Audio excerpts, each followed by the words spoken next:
మాట వినాలి గురుడా, మాట వినాలి. హరిహర వీరమల్లు భగవంతుడా. ఒకే ఒక్కసారి చూసి మర్చిపోవాల్సిన మూవీ ఇది. మూవీలో విఎఫ్ఎక్స్ ఉంటది.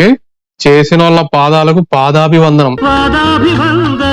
ఈ సినిమా గానీ విఎఫ్ఎక్స్ బ్రేక్ డౌన్ ఛానల్స్ ఉంటాయి కదా ఫారిన్ వి, వాళ్ళు చూస్తే మాత్రం పరువు పోతుంది ఇండియాది. ఇందులో గుర్రాల మీద పోయే సీన్స్ ఉంటాయి. అసలు చిన్నప్పుడు పంచతంత్రంలో వాళ్ళు పోతారు కదా కదలకుండా అలా డింగి డింగి డింగ్ అని, అలా ఉన్నాయి దీంట్లో అయితే. కొన్ని సీన్స్ లో ఎగిరే సీన్స్ అవి ఉంటాయి కదా, అందులో పవన్ కళ్యాణ్ డూబ్ కి ఫేస్ కూడా సరిగా పెట్టలే, ఈజీగా కనబడిపోతుంది, సైడ్ ఉంటది అలాగా ఫేస్. ఒక సీన్ లో అయితే హీరో హీరోయిన్ కలిసి ఒక బిల్డింగ్ నుంచి ఇంకో బిల్డింగ్ మీద దూకుతారు. ఆమె అయితే ఫుల్ డ్రెస్ వేసుకొని ఉంటది, అలా డింగ్ డింగు అని ఎగురుతారు. అది అసలు కామెడీ ఉంది అదైతే. ఈ సినిమా చూసినాక ఒకే ఒక్కడు హ్యాపీ, అదే ఓం రౌత్.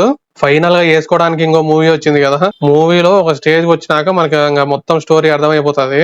అక్కడ నుంచి ఇంకా లాగుతూనే ఉంటారు. కానియండ్రా బాబు తొందరగా అనిపించింది నాకైతే. కామెడీ కూడా అసలు ఒక్క చోట కూడా నవ్వురాల నాకైతే. ఇంకా పాజిటివ్స్ అయితే యాక్టింగ్ అయితే బాగానే చేసినారు. బాబీ డియోల్ కూడా బాగా సెట్ అయినాడు. లాస్ట్ లో ఒక సీన్ ఉంటది, అంతా సైనికులంతా చుట్టూ ఫామ్ అవుతారు, అదొకటి బాగా అనిపించింది. విఎఫ్ఎక్స్ పక్కన పెడితే మూవీ అయితే పర్లే, ఒక్కసారి చూడొచ్చు. స్క్రీన్ ప్లే కొంచెం లాగ్ ఉంది, అది తప్ప పర్లేగా ఒకసారి అయితే చూడొచ్చు.